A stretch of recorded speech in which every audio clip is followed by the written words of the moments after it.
and fats from suitable plant and animal materials. We shall perform tests to find out presence of 4 nutrients, namely sugar, starch, proteins and fats by performing different types of tests. 1. Test for sugar. Requirements: sugarcane juice, test tube holder, pipette, spirit lamp or burner, distilled water. You can also perform this experiment using urine sample of a diabetic patient. Reagent: Benedict's reagent, which is commercially available. Procedure: take 1 ml of sugarcane juice for confirming the presence of sugar. Alternately, you can also use urine sample of a diabetic patient for the test. Take 1 ml of sample and add 1 ml Benedict's reagent to it. Mix well and boil it. Note the color change in the test tube. Observation: if the sugar is present in the sample, there is a formation of precipitate. The color of precipitate depends on the concentration of the sugar present in the sample. Thus, one can observe green or yellow or red colored precipitate upon boiling. Inference: formation of precipitate confirms the presence of sugar in the form of glucose in the sample. 2. Test for starch. For testing the presence of starch, following materials are required. Requirements: slides, cover slips, dropper, water, grains of wheat, rice or maize, and pieces of potato. Reagent: iodine solution.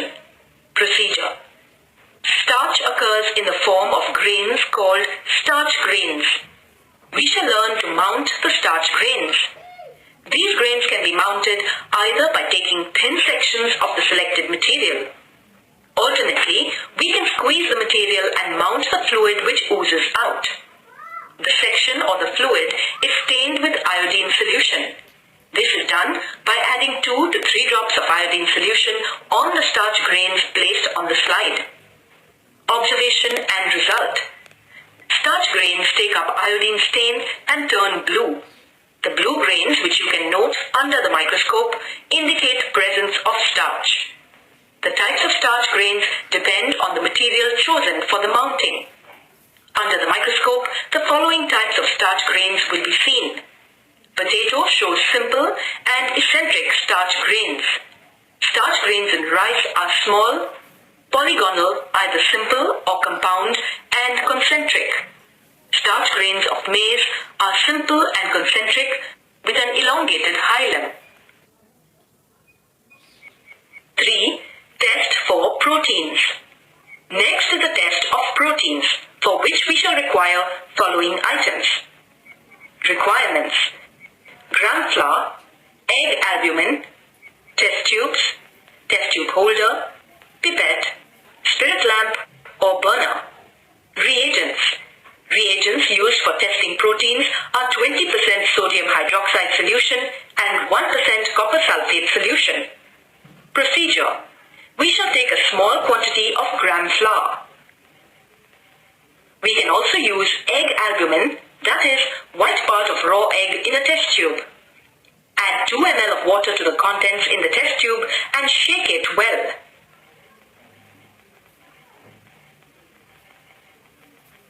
Now add 2 ml of sodium hydroxide solution. Mix well.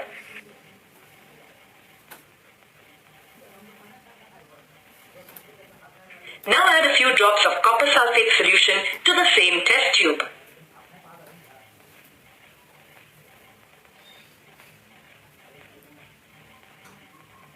Boil the contents for some time and then cool it. Observation: the contents of the test tube will turn violet when the protein is present in it. Inference: the positive test shows presence of protein. Protein is present in gram flour or egg albumin. 4. Test for fats. The last test is for confirming presence of fats. For this sample, we shall use groundnuts. Requirements: powdered form, test tubes, test tube stand, test tube holder, dropper, pipette, etc. Reagent, 10% sodium hydroxide solution. Procedure. Take a small quantity of groundnut powder in a test tube. Add 2 to 3 ml of water to it and shake it well.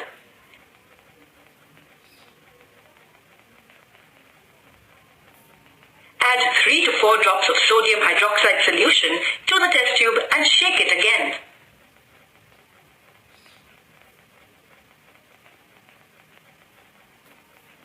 Observe the change in the contents of the test tube.